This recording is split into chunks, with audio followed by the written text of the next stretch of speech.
Welcome to Document Management Tips, Tricks, and Best Practices, brought to you by the Operations Council, the IT Executives Council, and the Controllers Council.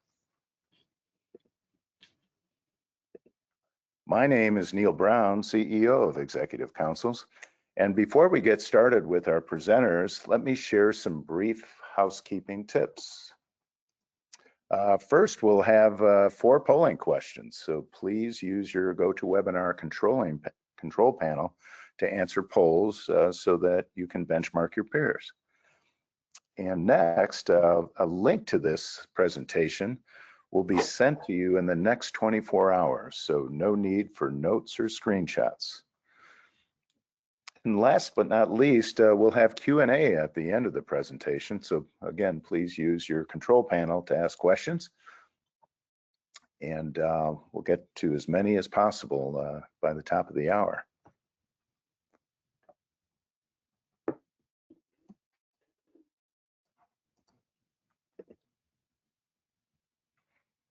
So with that, I'm very pleased to introduce our partner and sponsor, WorkHero, an award-winning intelligent document management system that combines email capture, e-signatures, and seamless collaboration in one intuitive platform.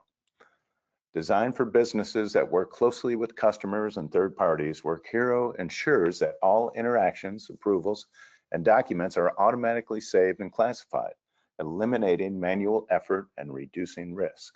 Learn more at workhero.com.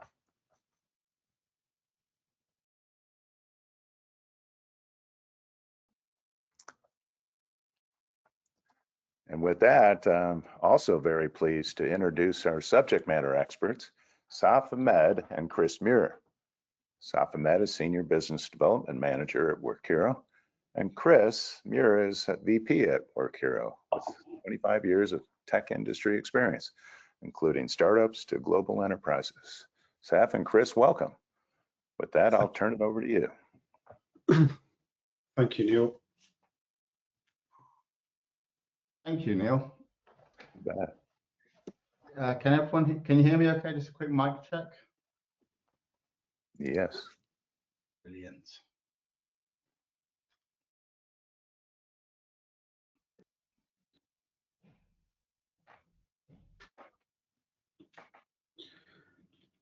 So I think first of all, I'd like to thank everyone for joining us today. Due to some technical issues, my colleague Chris Muir he has control of the slide deck today, but we'll both be talking through it. So you may hear me say next slide a few times in order to help Chris move the slides along for us today. So we'll get straight into it, right? Unlocking NetSuite's full power, So, you're using NetSuite to run your operations, but can it see all your quotes, signed contracts, and teams collaborating outside of the main ERP system? I guess that's the real question today, and that's the challenge we help our customers solve. ERP systems, by their very nature, are great at tracking what is happening in a structured manner, but there's a lot of unstructured processes that happen alongside it, right? Things like documents, emails, collaboration, Teams, chatter, etc. A lot of unstructured work going on alongside it. And our customers often say we've spent years, decades, utilizing software to drive structure. How can we bring the unstructured data into our structured processes? Hopefully we can touch on some of that today and give everyone some ideas. So if we can move on to the next slide, Chris. Brilliant. So just a quick brief overview of the agenda today. We've done the introductions. We'll cover the learning objectives for today before moving on to helping people understand how can we understand where we are. What's our business maturity level when it comes to our unstructured data? How is that impacting our workflows?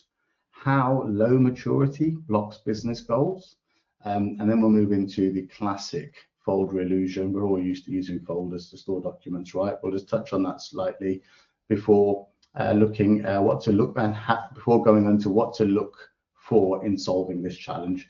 The bit we won't be able to do today is a live demonstration due to technical problems, but after the after this webinar, if anybody would like a demonstration, please do let us know, and we're happy to arrange that afterwards before finishing off with the Q&A. Thanks, Chris. So the learning objectives today, right? So we're going to cover how to gain a clear framework to identify your documents, document management maturity stage, and understand how operations and compliance implications of staying in the current way.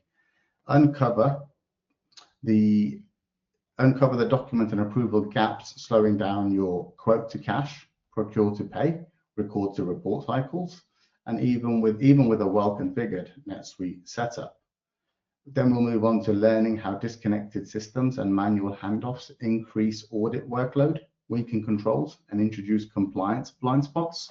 What we're hoping to uncover here is everything's great when the process runs smoothly, but what happens when we have to break the chain in order to do something that is out of the norm? How does that open us up to compliance and risk? And then finally, we'll go on to how we can visualize the ROI and see how operations teams are embedding document workflow systems directly into their NetSuite system to improve visibility, control, and measurable efficiency across departments. And finally, we'll touch with some benchmarking against top performers today as well. So you can see how your operations stack up compared to your peers and competitors. We'll pass over to Neil for the first poll for today. All righty, let's launch this poll. Which of these best describes your current document management setup? Select one of the following. So please take a few seconds to answer, and all answers are confidential, anonymous, and we'll have some good benchmarking to discuss as this relates to the presentation as well.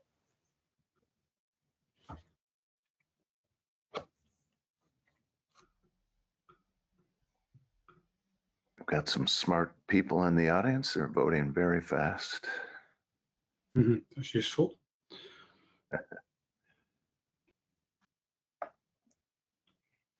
And voting is slowing down to a trickle. So let's close and share results. So number one is SharePoint box archive, manual email filing, basic search 55%, followed by local storage, no version control, no audit trails at 23, and some automation, but approvals and tasks still manual at 14. And then emails, tasks, docs, auto capture and file at NetSuite 9%. And then AI, classified docs, mobile access 0. So, any thoughts on this, gentlemen? Yeah, thanks, Neil. I think this very much aligns with what we see when we talk to our customers directly, that kind of bottom end of the maturity scale that we're going to talk about in a second captures the vast majority of people, and there aren't many people at the top end where solutions like ours are really pushing the envelope on what is there. So yeah, really interesting results. I think they validate a lot of what we're going to talk about today. Okay, well, I'll hide those results. Back to you. Thanks, Neil. So yeah, so just moving on to the next slide there, Chris, please.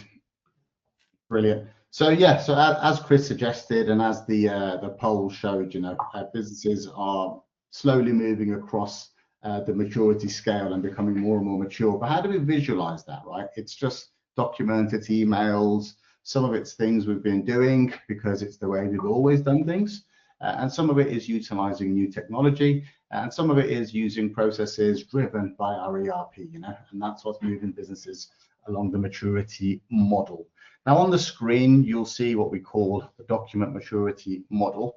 It's a big wall of text. Don't try and read it all. It's not majorly important on this particular screen, but it's a great visualization aid. This as businesses move from the left-hand side to the right-hand side of this document. You'll see two dots on the screen, a red and a blue dot. This is what we use in our document management maturity model consultations to help businesses identify where they think they currently are and where they think they would like to be, and how we can benchmark that against your peers. And as we come towards the end of this section of the webinar, I'll give you a quick example of how that document might work. But what I'll do for the next few slides is just break down each of the capabilities on the left-hand side and just give some examples of what level 1, 2, 3, 4, and 5 might look like in these areas, specifically to people in operations and IT teams. So Chris, if you can move, so